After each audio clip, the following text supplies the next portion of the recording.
Good people. What's cracking? Today is Sunday, and it means it is the Lord's Day. Yeah. It's the Lord's Day. Sunday. We are. Let me get this in. Let me get all this together. We are about to do Baldhead'S Podcast. Thank y'all for tuning in. Make sure when you're coming in, you share. I want you to comment. Things are going down. First off, I want y'all to understand this. If you're tired of paying your cable bill, I got a way out. All you got to do is call your cable provider and tell them you don't want cable no more, but you get a Wi-Fi package, and you can go to wewatchtv.net. See, it's on the screen right there. wewatchtv.net. So write that down because I'll be telling you a little bit more about it. We have 5,000 streaming channels. We got sports packages, NBA, LBA, all of that is going down on We Watch TV. And all you got to do is pay $20. Now, it is $30 a month. But when you type in the promo code Baldhead, you got $20 a month because of your boy. It's a hookup. Yep, I do things like that. I hook people up with good shit. All right, Showtime is Showtime. I got one young lady today on the show. The show's going to be dedicated to her and her cause, the things that she got going on, who she is. Her name is Victoria Franklin. She is the granddaughter, the baby girl of the one and only Aretha Franklin. So I want y'all to welcome her today. What's going on, young lady? What's going on, Victoria? Hi, how are you? And welcome to Baldhead'S Podcast. Thank you for having me. Would you do me a favor first off, because I want them to know now and in the middle and later where they can follow you at on your Instagram or your Facebook? Okay, I'm not really on Facebook much, but my Instagram is Victorie, Victorie, and 2 underscores. All right, 2 underscores. You know, I never put none of them underscores in my name because I just want to go straight through. You know, I just want people don't remember stuff, and I never knew it. It took me a long time to know what the asterisk sign was. When somebody was first told me about so at, I put at AT. Oh my gosh. They was like, hey man, what is wrong with you? That's not, I was like, you said at. And you gotta put the asterisk sign. And I was like, what the hell is that? And they told me, I said, you mean the squiggly thing? I didn't know what it was. I just called it the squiggly thing. I knew what it was. That's I'm glad you came out and hanging out today. You got a lot going on. You got a lot coming up things. I've been watching your social media, and you really ain't playing. So what do you have going on with what is your movement? What drives you? What is my movement? What drives me? Your movement. You know, now I ain't say move, your movement. Oh. Your movement. You're active. You ain't playing the game. I'm sorry, your connection broke up. Could you repeat that, please? I said you're an activist. You're not playing no game. I don't know why I fixed it. So what is your activism thing based on? I would say my primary goal is just focusing on music and music education.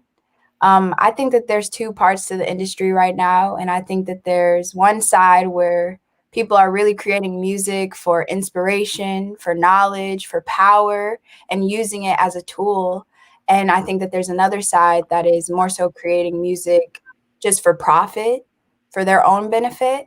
Wow. And I think that people don't really realize how powerful music is, especially in the Black community. Like, it's always been a sense of expression. It's always been our sense of knowledge and how we communicate.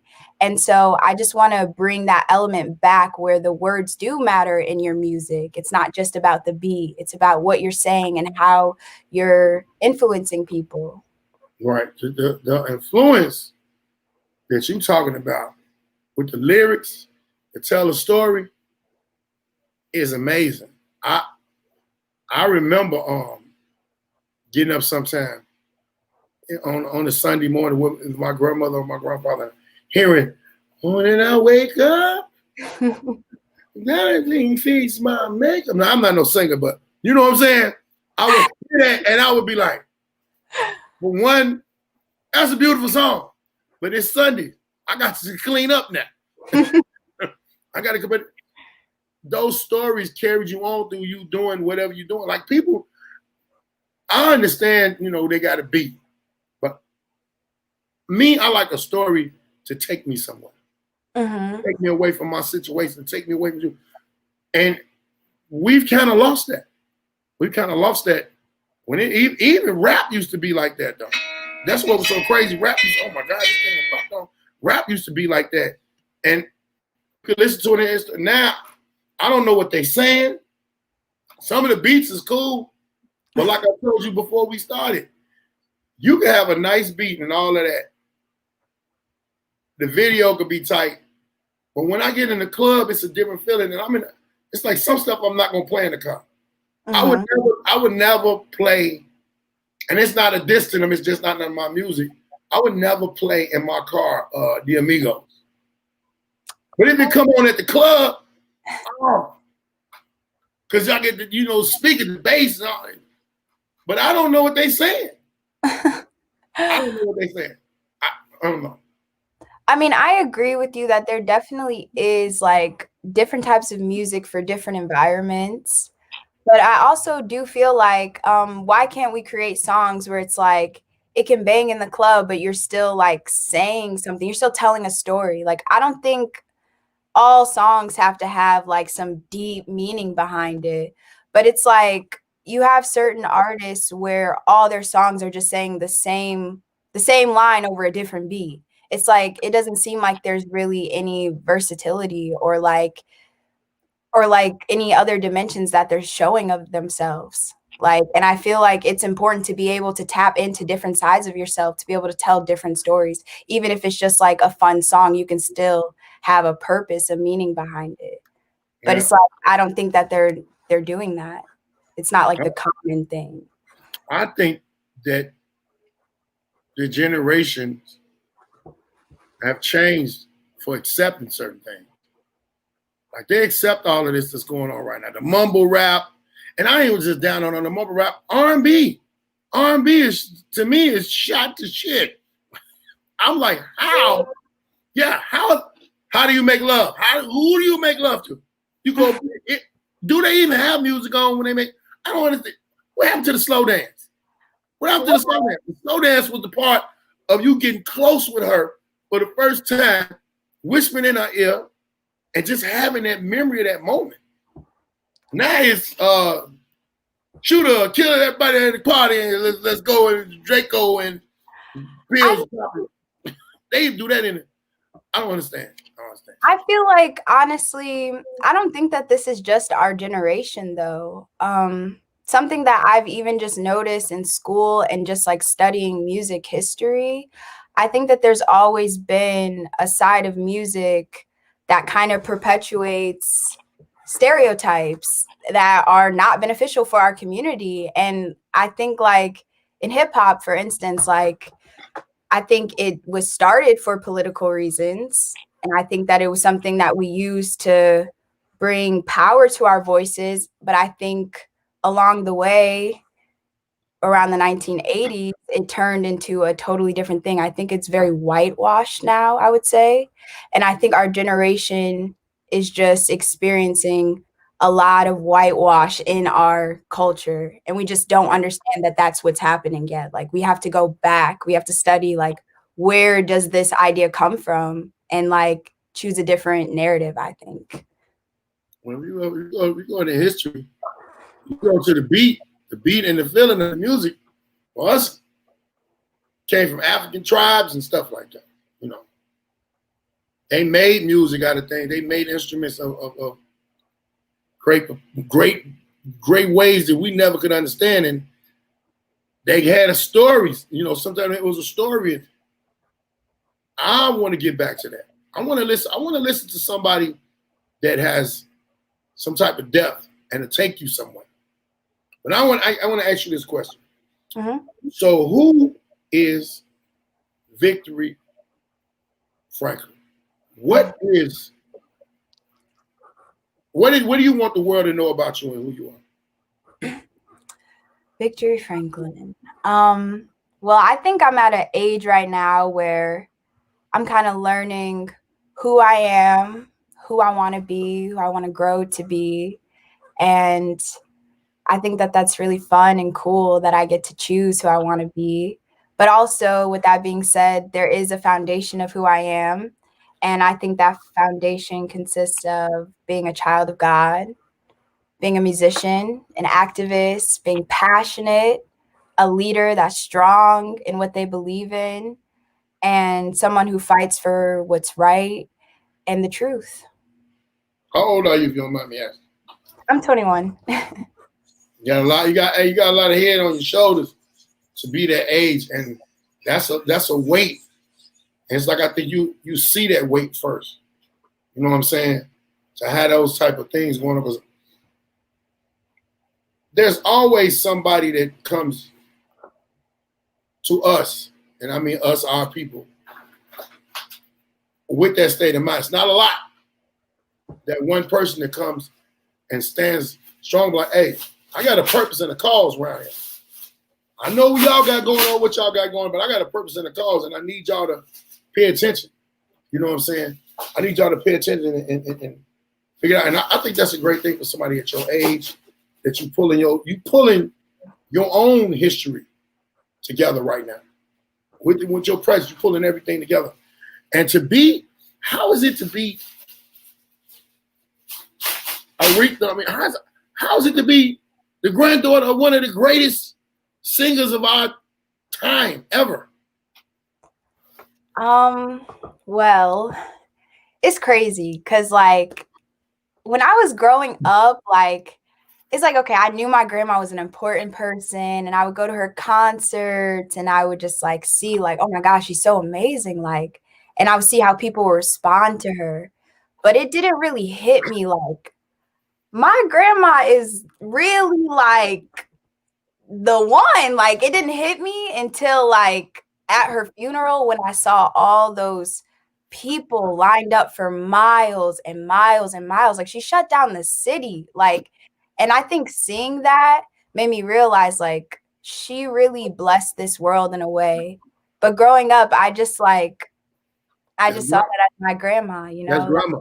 That's grandma. Yeah. You know, the funny part is all grandmas, great grandmothers, grandmas, in some aspects are great. That's what they call great. They are the one. They always been like, that's who could save you from an ass whooping. It's like mama is the chief. Mama run, but grandma come in and stop everything. He said, who is her grandmother? Tell him who your grandmother is. He don't be listening. My grandmother is Aretha Franklin. Aretha Franklin. Did you hear that, boy? All hail to the queen, boy. All hail to the queen. But I mean, you know, you're funny, man. I have a grandmother. My grandmother, her name was Emma Bates. That was Big Mama. And I'm gonna tell you something. In my eyes, no one. If Big Mama told me something, like Big Mama told me, say what you want to say. She said, say what you want to say, because something happened in the classroom one time, and the teacher told me, don't talk. And my grandmother was like, baby, don't get held hostage. Say what you want to say. She said, but don't say it to me. Okay. I know that's right. I gotta, you know, and my mom was like, boy, don't be talking like that. And I said, Big Mom told me that I could say. And you know, my mother went there. She was like, Big Mama, why did you? So my mother knew that it was gonna be a problem. My mother told me, like, when I got, she said, I knew it was gonna be a problem. Soon Big Mom told you that bullshit about say what you want to say. Could nobody tell, because it was only one person or being that could tell me different, and that's God. I feel that. And I had a joke on stage, but I'm gonna say what I want to say. I said, but Big Mama told me to say what I want to say, and the only person could stop me was God, and God ain't been talking to us for a while. So y'all burn up. Y'all burn up. I got my girl, she's an author. I'll say Tracy McKinney says, all hail the queen. And what Mike say, R&B royalty. That's good. That's love. And I mean, you gotta realize something. For you to have a grandmother in your life and to have a grandmother with that attitude. When that woman made that song Respect, that right now, the anthem. There's an anthem for Black women. The anthem. An anthem for Black women that will never, ever be played out. I've seen that. I told this DJ I knew one day, I was like, put Respect on. There's a lot of women in there. I said, watch how these women attitude change. It's two songs you can play at the club that you'll never think of get all the women singing at one time. Aretha Franklin's Respect and MJG and 8 Ball. What's the name of that damn song? Damn, MJG and 8 Ball be singing this song. Oh my God, I was amazed that every woman knew the words of that song. I'm gonna get it. Somebody here gonna tell me what's that song MJG and 8 Ball got that every woman know the words to. It's the only 2 songs that I sing. I was saying, I'm not sure. Huh? You gotta let me know. I gotta listen to it because I don't even know what you're talking about. Girl, it's crazy. It's something that I would think all men would be singing. Women sing that song. No. I said MJG and 8 Ball. But going on to something else. You have a project going on. Could you tell everybody about Justice for the Queen? Oh, Justice for the Queen, it was really just like a statement for me and my family, kind of trying to shine light on what's going on with my grandmother's estate. And it was just us kind of trying to express our grief in the process because it's really been a long battle and it's been hard. And we haven't really been able to express our side of the story. So we just kind of wanted to take that moment to do that. And also, I think it shines light on the probate process. And I feel like us being able to share that with people can help them get through it easier because I know we're not the only family that's like going through something like that or has gone through something like that. So. Right. So what is going on? Family fights or what? What's happening? I don't want to get too much into it just because there's a lot, it's still going on and just a lot of legal stuff around it. So, but the way you guys can support us through it is just by keeping up with what we're posting about it and sharing it because as many people, the more people that see it, the better. It keeps everybody involved accountable. So.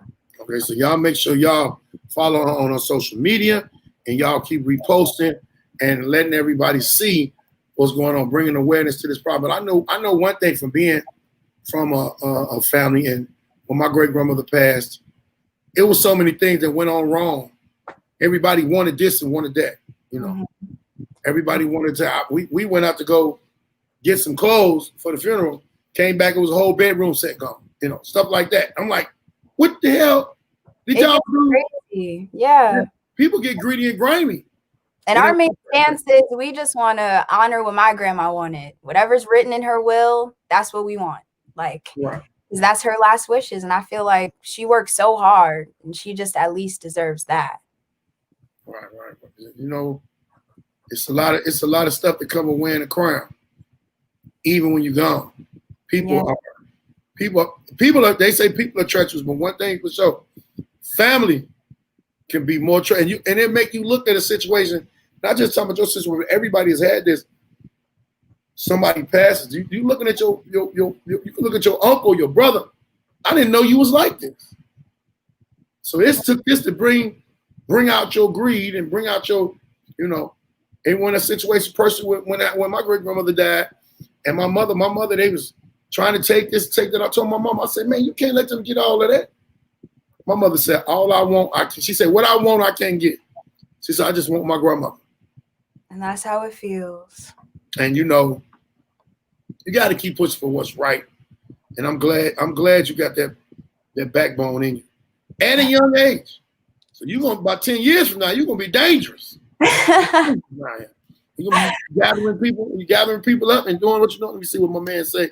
He said, money and family, when someone passes, can get vicious. Yep. Not to mention, see me, I'm tell you something. When I pass, I'm leaving a PlayStation to one of my kids. They're gonna know who was my favorite. You know, he was my favorite. But the thing of it is, I got 3 PlayStations. I got 3 of them. So everybody, so they're gonna get it, and they're gonna think they're the only one with it. You got 3 favorites. 3 favorites. And, but you can instill all type of love to your kids. You can instill everything to them. Mm-hmm. But everybody gonna make their own decisions when they get to a certain age. So what pushed you to be like this? Be the person that you are and becoming? Well, first and foremost, God. That's the person that influences my heart the most. And I just grew up in a household that taught me these things growing up. My mom and my dad, they made sure at a very young age that they were talking and communicating with us and just like teaching us stuff all the time. And so, yeah, I feel like we as humans I feel like we should have a responsibility to be beneficial to the environment around us, Like I feel like that's important. Well, see, you different than a lot of people I know your age. They can get two dead sticks about the environment around them. But another question I got to ask you: outside of your grandmother, who were some musical people that inspired you? I would have to say my second most influential person would be my brother. His name is Jonah Radio. Well, his stage name is Jonah Radio. Okay. And he started making music around 12. So I was around 7 years old.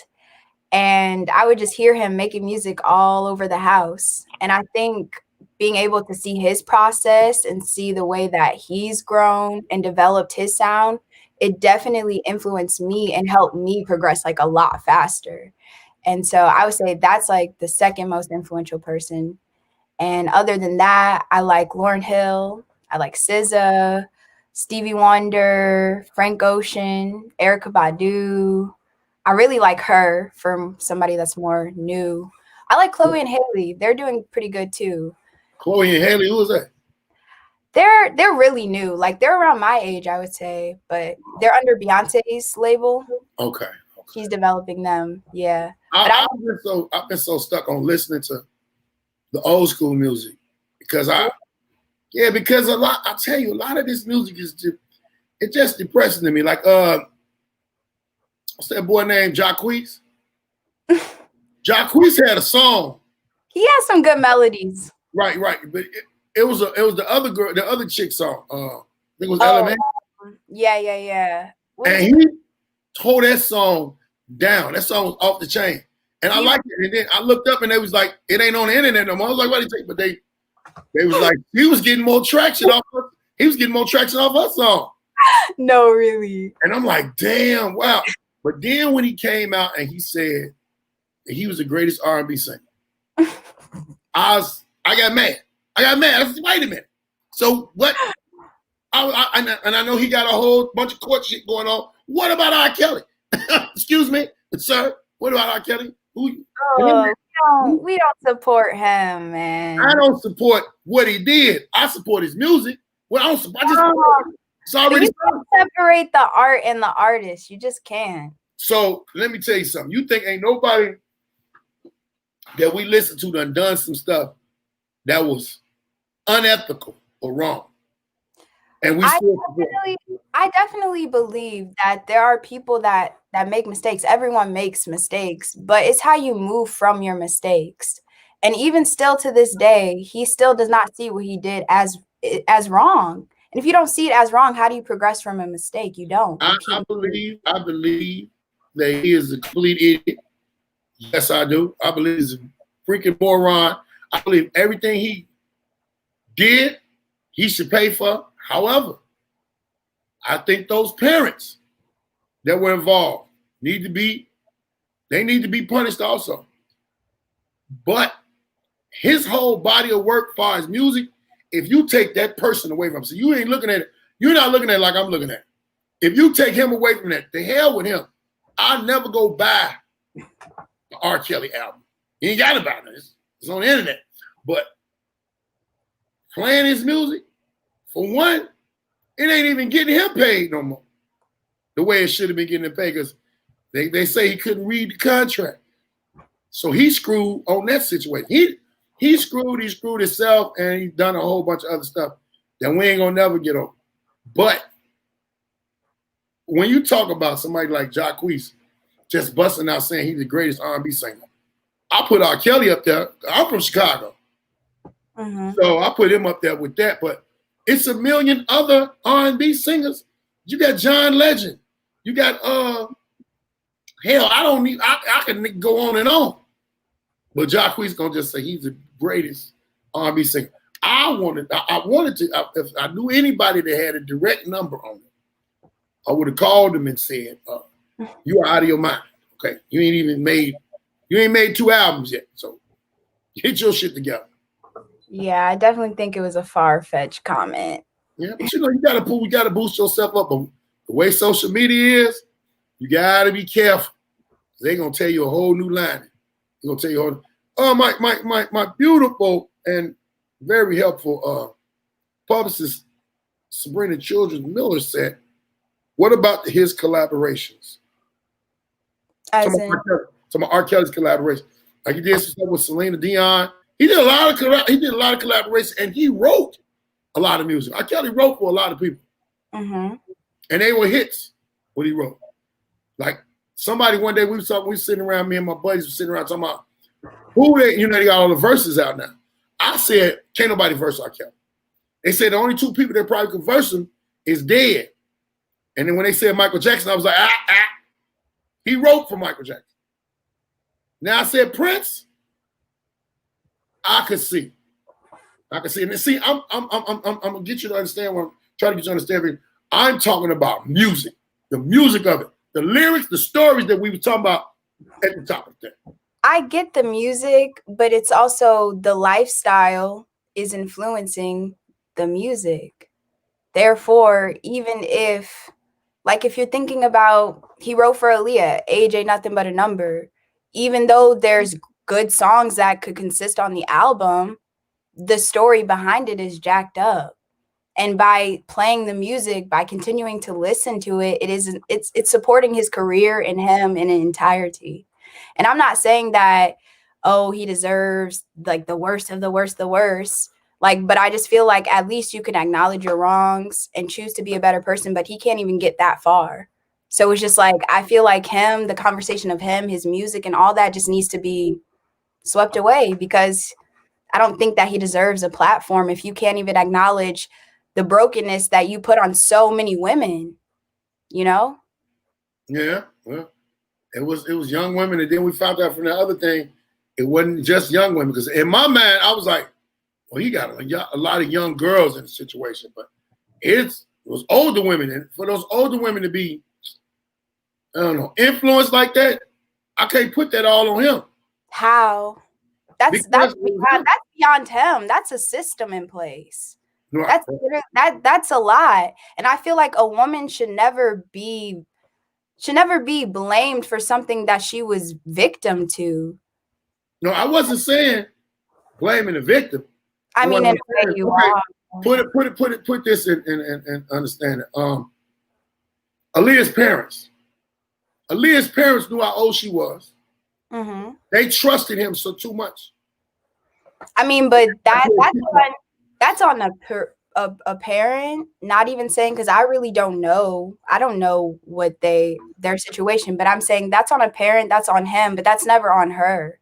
Because at the end of the day, this man has the power to manipulate, to pull any strings. And that's a scary situation to be in as a woman. You might not even know what you're getting yourself into at first. And then once you're involved, and this man has power. This man has connections. He has money to hide whatever he wants because he's been doing it for years. So how do you fight that? That's a whole system in place that puts men in power to abuse it like that. Well, that is on a woman. One thing for sure is, I say this, and when you hear about victims coming out and things when the victims, you hear them talking about it was a long time ago, instead of talking about it at that time. Like when something goes on right then and there, I think it should be talked about right then and there.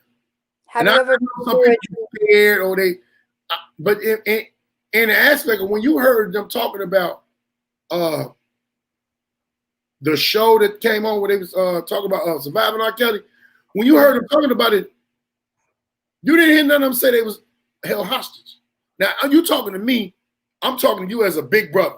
See, I'm that big brother that as soon as I'd have found out about it, I'd have went and kicked R. Kelly ass. Nobody, and these girls had parents, these girls had brothers, nobody went and violently did anything to him. That's what made me look like them people was involved and had something to do with money. And that's just me. That's just me. I got daughters and I got sisters. Somebody do something to my sister, I'm not talking about it. I'm going in, I'm taking care of that right then and there. Even if it's after a while, but I'm going to ask her, why the hell you just not telling me this? You see what I'm saying? Well, I want to address the how come they didn't say anything then. Have you ever been through a traumatic situation?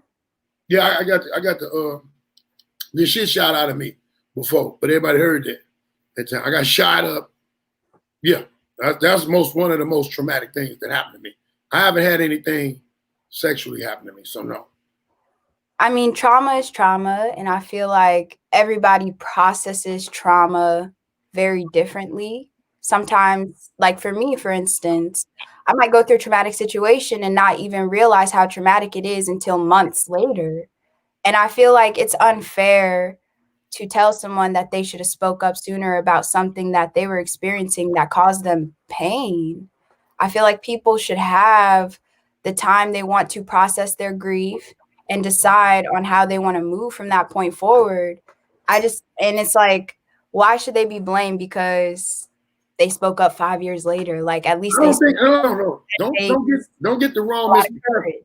Don't get the wrong misconception. I'm not putting any blame on them. I'm asking because I don't understand why. If someone would have touched me and told me, in an inappropriate way, they'd have been hearing about, hey, they're trying to do something. They'd have heard that then from me. That's from me. So when I'm asking you the point of why did it take, and there's so many of them. So many of them. But honestly, when women speak up in these situations, what really happens?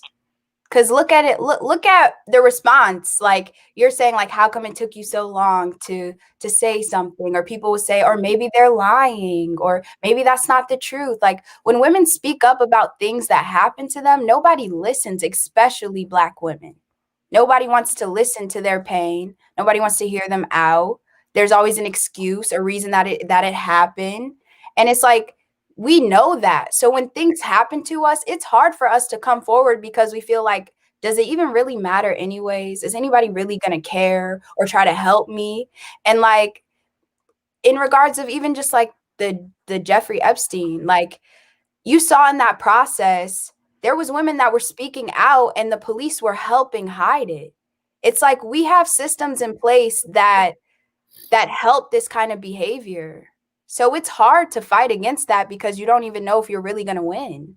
We have men in power, and men in power sometimes hide bullshit from other men in power because they with it. Now all that pedophilia and all that, I'm telling you, I wish when I watch, and you got to understand something. R. Kelly's wife was one of my friends. So when people were saying this, that, and the other about her, I wanted so bad. A couple of times I defended her on the internet, but it was like,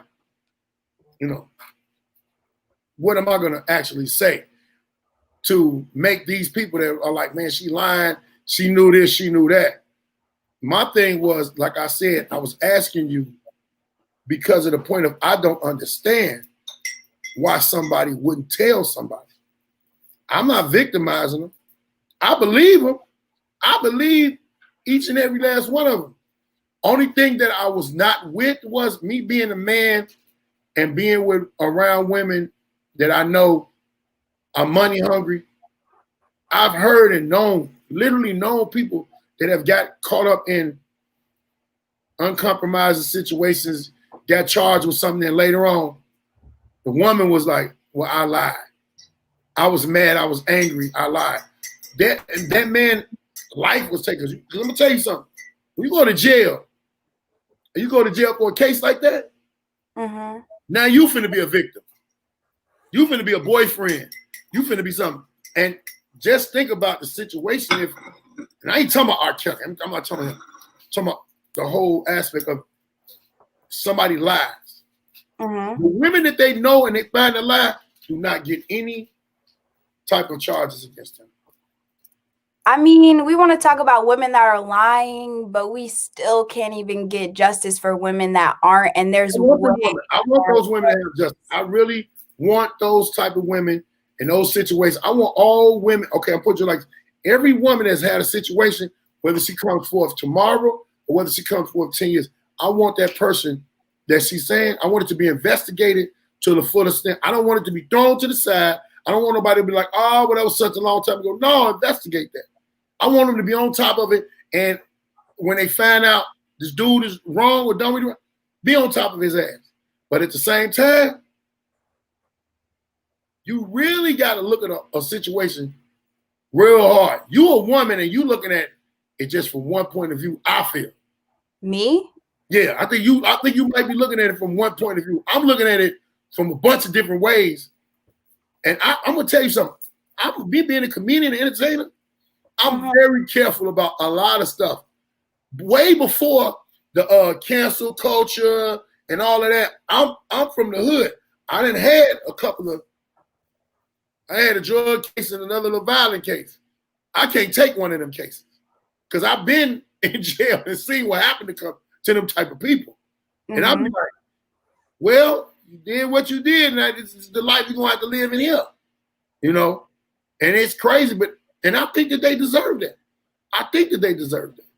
They deserve all the worst shit from you taking something from a woman, a child, anybody you harm, you victimizing them sexually, you scaring them, telling them this. Yeah, they need it. They need. I think they all need to be whooped with some wet backs, but it need to be investigated all the way, so that everybody will be like, well, they did everything they did extensively.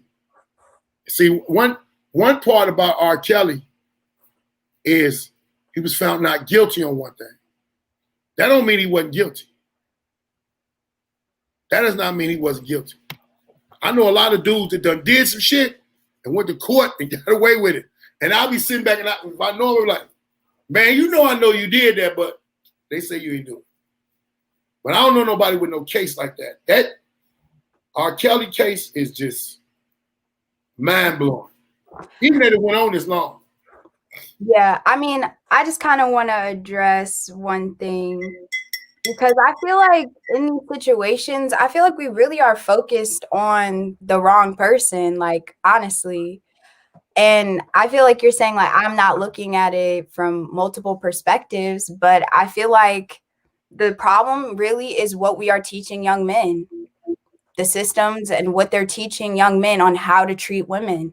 Music too. Music too. I mean, yeah, music is a part of the system. It happens in different aspects, but it's just like we talk about women not speaking up or women going through these things, but it's like, why are we not talking about why are these happening to, like, why is this happening to women?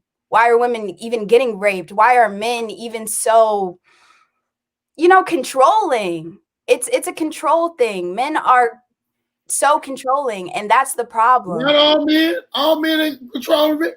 We live in a misogynistic society, meaning that men are used to being in power. When they don't have that power, they don't know how to act, and that's the problem. You think all men are like that? I don't think all men are like that, but I think that if you do not learn to not be that way, as a man, you will be that way. If you're not taught to not lose control, you will lose control. If you don't, like, they say that women are emotional, but men are too, and they need to learn how to control their emotions. I think that there's a lot of things that are in place that do not teach men that. They're taught that women need to do this to help me control myself. No, learn to control yourself, because a woman should not have to teach you that. You should want to teach yourself that to protect that woman. but we always make it about what the woman is doing, what the woman is not doing. Like, it's not about us. We're not the problem. Wait a minute. Now, see, now, I will disagree with you on that. But how? If we live in a society that is ran by men, think about that. We live in a society that is ran by men, catered to men. So any problem that consists within women, just like if you look at Black people, you have to take it back. The problems that consist in our community are primarily because white people have put them into our community. It's the same thing with women. We are oppressed by men. So the problems that consist within our community are because men have put that on us. It's a reaction to what has been done to us. Okay, so how you figure the world would be if it was a woman-controlled environment? Like you said, men control everything. How would you feel? I mean, how would you think it would be if it was vice versa? I feel like it would be, I feel like it would be a little bit more compassion, a little bit more of understanding. So you don't think it's some crazy ass women out here just like and controlling women like it is men? I do not think, I think that there is, but I feel like if we think about why is that created? Like, you have to think of the society that we live in. That's what I'm like trying to really like break it down to. The society that we live in. If we live in a society that is controlled by men, like, then we're going to be influenced by what men have created. Men have a lot of pressure. I'm not saying that you don't. I'm not saying that you don't. You're also like, sorry, you can continue. Sorry. No, go finish. Because we didn't got into the meat and potatoes. I like this. Yeah, we got a little deep into it. Yeah, I really think you got a lot of great points, and I follow you. But when you come to men and women, there are a lot of aggressive women. There are a lot of women that, if you give them the power, they will control it the right way. And then you take it away because they've never had it, they will be the same men. I think it's in a basic human nature. I don't think it's just how the ball rolled and when men was controlled, but now it's a lot of women controlling a lot of stuff. And then you got, I'm gonna speak on this.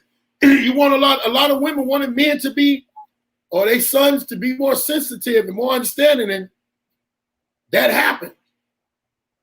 And you got a lot of people getting victimized for being sensitive. This whole society now is too damn sensitive. I agree with that. I'm a comedian. Comedians always had the last say so or whatever because it was a joke. They've been canceling a bunch of comedians for what they've said 10 and 15 years ago. I was upset the other day when I was looking at some stuff with Eddie Murphy, and Eddie Murphy wanted to apologize for Raw and Delirious. And those two specials started other careers of other comedians. It made other comedians, but I want to be a comedian. I want to get them on. I want to do what Eddie Murphy did. Mm-hmm. Then after that culture it came the culture of freedom of speech. First Amendment, I was on First Amendment, but before First Amendment, Def Jam, you can get up there and say anything. Now they try to stifle what we're saying as comedians. Yeah. And then now you think about this. You got this president that says any damn thing, and he has sparked a whole nother situation with people of another color race saying things out boldly to us that they would never say. Mm-hmm. He's the reason why Karens were created, and the things that are going on with all of that. So myself as a man, all I would want is if the women were controlling it, or if the men still control it. Everybody not to be sensitive. Everybody have tough skin because no matter what's going on in life is tough. Life is a tough cookie to crack. I agree. Yeah. I agree with that. I never thought I'd have a conversation like this with somebody your age. And I like that. I like that. Man, y'all got to give it up because you got your head on your shoulders right there, girl. You got your head on your shoulders. I love it. But I agree that we do like, I feel like we do need to open up the space again where people can share what they're thinking, even if it is problematic, you know? Like, because how do people learn if you're not challenging what they really think? Like, if we're always just like trying to hide what we really feel and just sound politically correct and all that, it's like, how do we grow and understand each other? And I feel like you take what somebody's saying and you're like, nah, they don't know what they're talking about. That's why I feel like on like I said, on Baldhead'S Podcast, everybody's opinion matters. Everybody's opinion matters. What you say matters. What I say matters. Only thing that has to happen and needs to happen even in the world is we need to come to one understanding of, okay, it's gonna be this way, but I want to implement this in it also. If that can make any sense. You know what I'm saying? Yeah. Let me see. There are narcissistic men and women. You're right, Trace. Sabrina says, then one thing. Oh, more than one thing can be true at the same time. She put moat. I was like, moat? Yeah, I was like, wait. Yeah.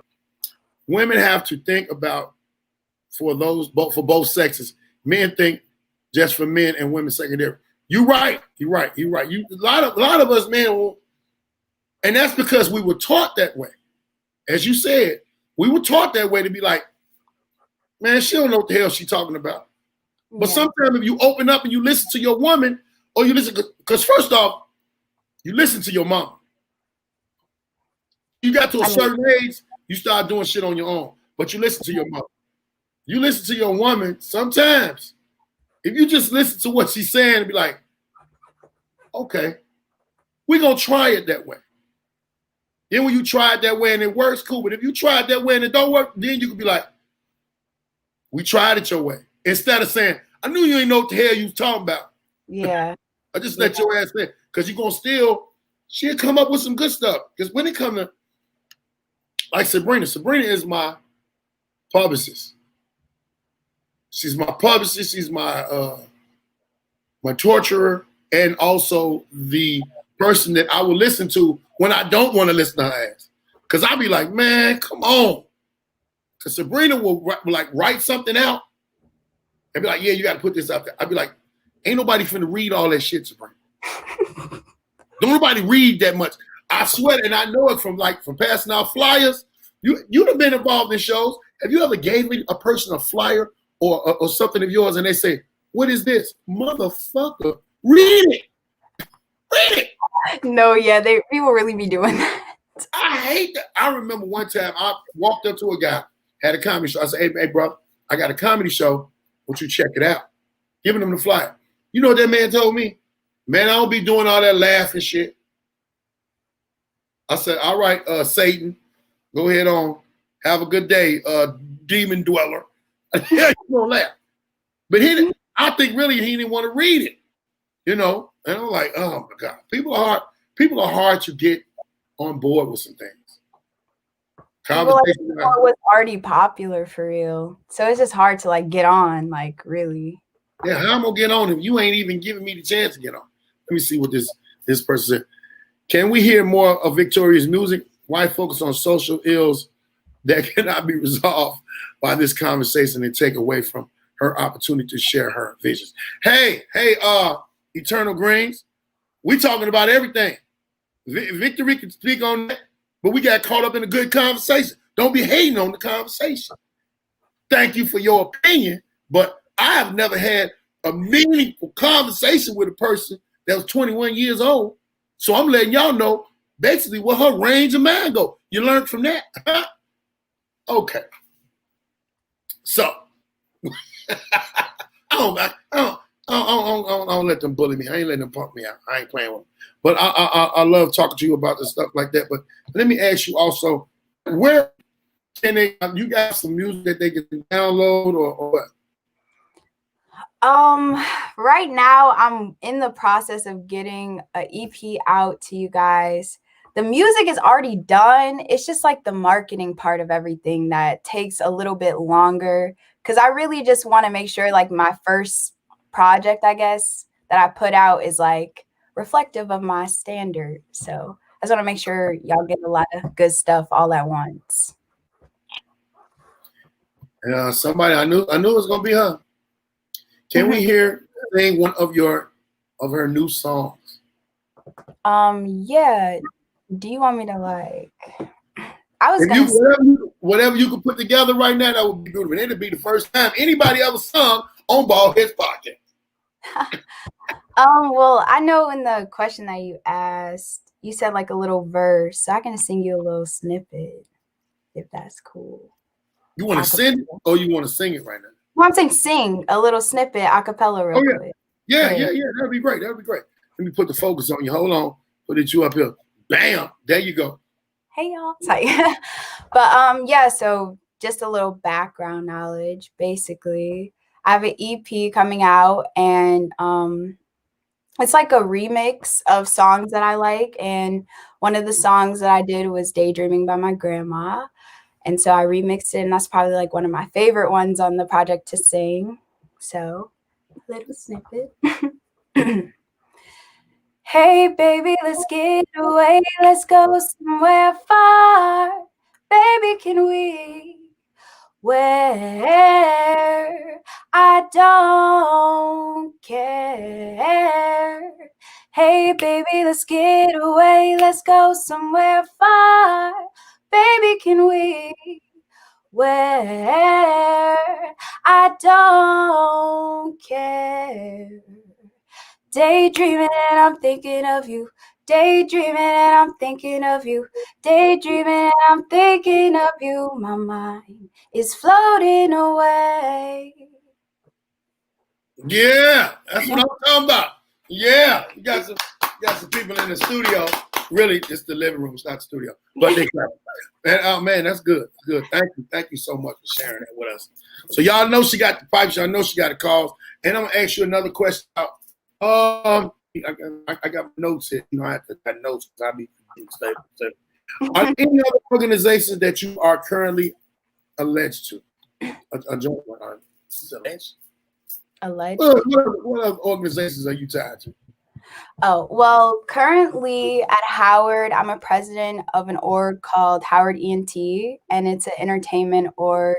And we've just been working on bringing a lot of different artists and a lot of different components from the music industry that attend Howard together to create like bigger projects. So like showcases. We were thinking about even creating like an album of artists from the school. So our primary focus is just collaborate with people and bring, a lot of creative people together. Right. We got my girl Tracy say she can sing her ass off. She sang her face off. Brains and talent, 10-10. Yeah. Thank you. Make sure y'all do me a favor. Everybody that's on, I got 16 viewers right now. I used to have more. I don't know what the hell, but I know the playback is gonna be crazy. Make sure y'all share this. Make sure y'all share this. Make sure y'all follow her also, because she got a bunch of causes that I want y'all to follow. I want y'all to get in tune with it. I want y'all to know who it is, because when y'all are aware, y'all can make other people aware. Sharing don't cost you nothing. Sharing, hitting that button, that support, don't cost you nothing. I have a hard time telling people to subscribe. They'll watch, but I'll be like, hit the button, because the numbers mean something. They don't understand. I don't think the numbers mean. The numbers are leverage nowadays. Man, do you know? Let me tell you something. In the comedy world, in the comedy world, I know a lot of people that are not funny at all, that are on like crazy, getting paid through the roof. And I be looking at them like, but I can't get mad at them. They done got out here and they got these people to follow them. The asshole in me be like, why are they following somebody that ain't shit? But then somebody be like, man, you hating. And then I be like, if I'm hating, you listen to them. You tell me if they funny. Then be like, no, I can't believe it. Well, shut the fuck up. Now, I told you. But it is what it is. Everybody got to get their own way in. And if y'all got it, get it. But I really know that you got, see, the crazy part about it with you is, you got a lot. You got history. You kind of got guided, like you said, through your brother and watching other things. And I know, you got some influence from your grandmother. You got a mean leverage that a lot of people ain't going to understand. And I know one thing about you, and I'm just meeting you. I bet you are your worst critic. Definitely. I'm like learning to tone down my perfectionism and to like really appreciate where I'm at, because I realized 2 years ago I didn't even think I would be here, and I am here now and I'm still not satisfied. So then when I get to where I want to go, like I'm not going to be satisfied still. So it's just like I'm learning to just appreciate where I'm at, but still work hard and still be able to critique myself so that I can grow. All right, man. I can't argue with you with that. I understand. I know I could have got a standing ovation and walked off stage and said, "My man, I could have did better." And somebody else would be like, "What's better than them standing out of their seats clapping for you?" I want them on their seats standing up clapping. I want them on their seats about to fall. I want somebody to get sick and pass out from laughing. That's what I want. That's how it make me. But then I probably still won't be satisfied. You know what I'm saying? Yeah. And I think that's the thing that makes you as a performer even better, because y'all can say what y'all want to say about me.